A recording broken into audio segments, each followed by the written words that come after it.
Welcome to our G485 Universe Revision video. The first part of the theory is concerned with the cosmological principle and Olbers paradox. The cosmological principle says that the universe is homogeneous, isotropic, and universal in all directions. So that essentially means that the universe is on a uniform density on a large enough scale. It's the same in all directions, so our position isn't special, and that the laws of physics are the same everywhere. Olbers paradox says that if the universe is static, infinite, and homogeneous, then the night sky would be brightly lit because there'd be a star in every point in the sky that you could look at. And this is later solved by Hubble's law. So for the large scale, we need astronomical measurements to measure distances within the universe. The first is the astronomical unit, and because the Earth and the Sun have an elliptical orbit, then this is the average distance over a year of that orbit. A light year is the distance that light will travel in a vacuum in the space of a year. An arc second is 1/3600th of a degree, obviously because of the small angles when looking at parallaxes to stars. And a parsec is the distance that gives a parallax angle of an arc second, as demonstrated in that triangle below. So the next part is the evidence for the Big Bang theory.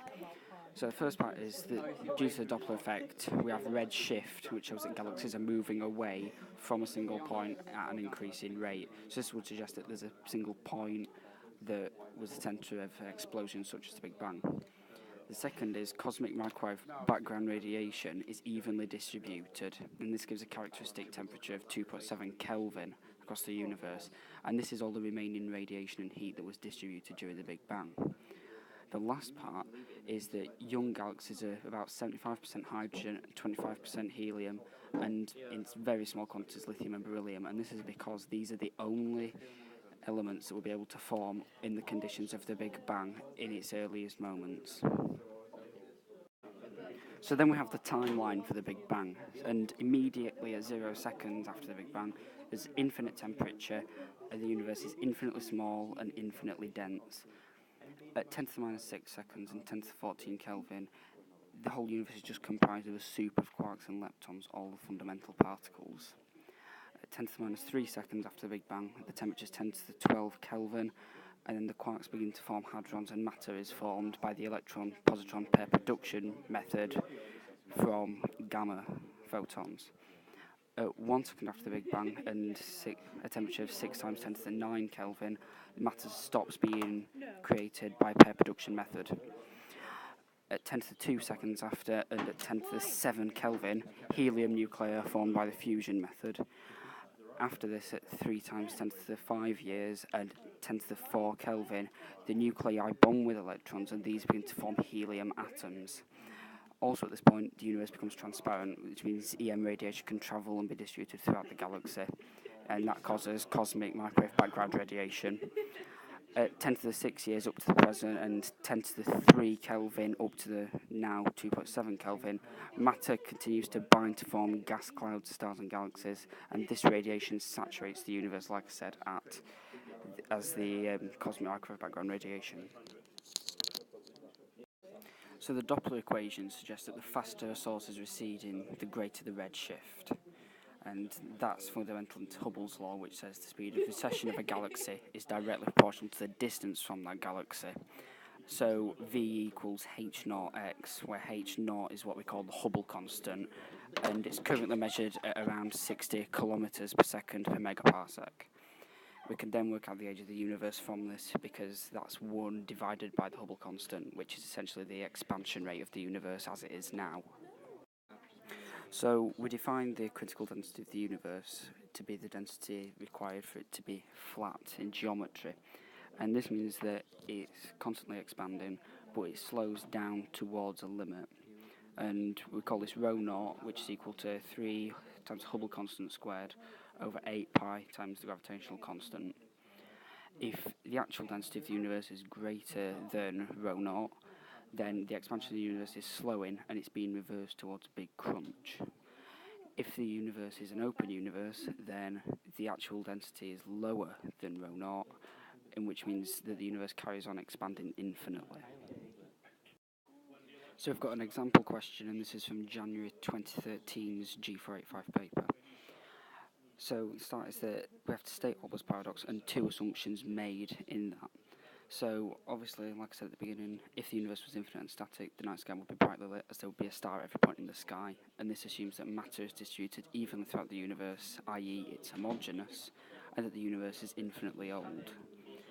In part B, we need to state Hubble's law and explain how it resolves Olbers paradox, by which we mean that the universe must be expanding because of the speed of recession being directly proportional to the distance from that galaxy, and because of the speed of light, not all of the light from stars have yet reached us. So this part is just calculation. We're using Hubble's law to calculate Hubble's constant based on the data we've been given. So it's just simple division, and that gets 2.43 times 10 to the minus 18 per second.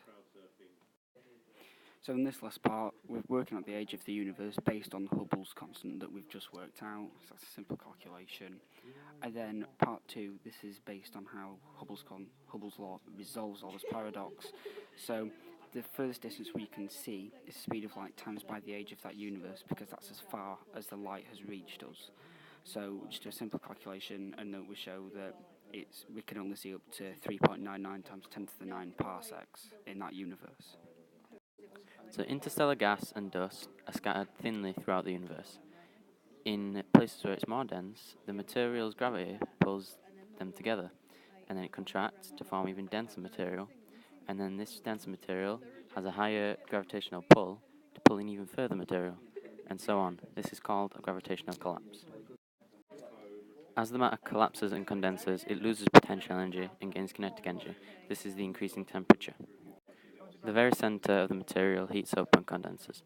As it reaches approximately 10 to the 7 Kelvin, fusion reactions start. The fusion releases more energy as mass is converted, which increases the overall energy faster than what gravity would do on its own.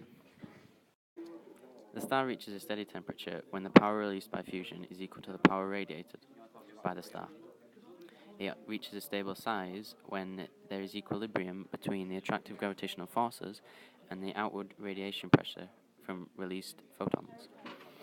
The hotter the star, the more complex the element created in the core, and stars also burn for billions of years. Small stars are defined by having less than 3 solar masses, and a solar mass is the mass of our sun. So once hydrogen begins depleting in the star, the rate of fusion decreases. So this means that the outward forces created by the fusion lowers, and the core begins to collapse under its own gravity. The increase in temperature as it collapses means that there's sufficient amount of energy for helium fusion.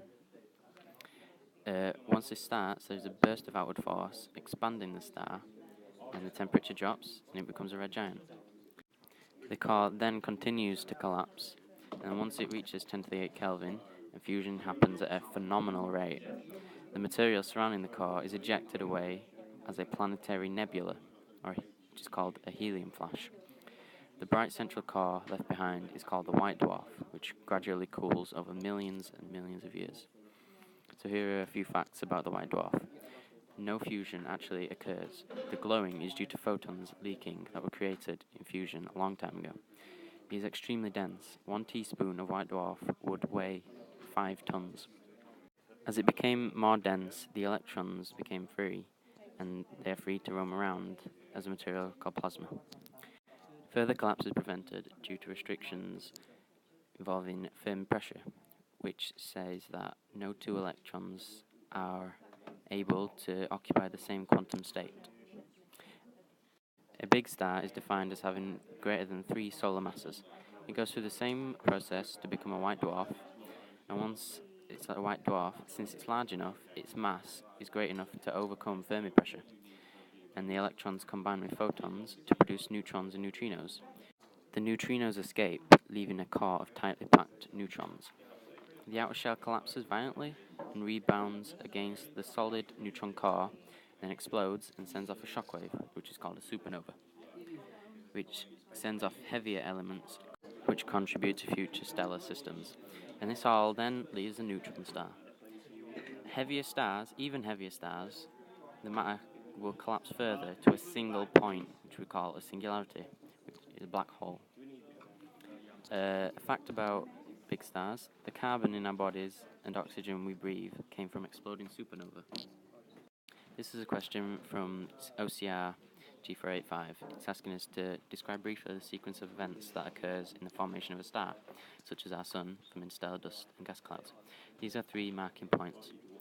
The dense clouds of dust and gas are drawn together due to gravity, which is called a gravitational collapse. The potential energy is lost, therefore kinetic energy is gained, so the temperature increases, and fusion takes place, releasing energy. Here we are asked to describe some of the characteristics of a white dwarf. These are 2 of the marking points. It is extremely dense. Then we are asked why, in its evolution, a star is brightest when it's at its coolest.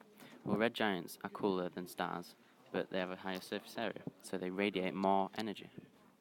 And that's everything on the universe. Thanks for watching. Don't forget to comment and subscribe.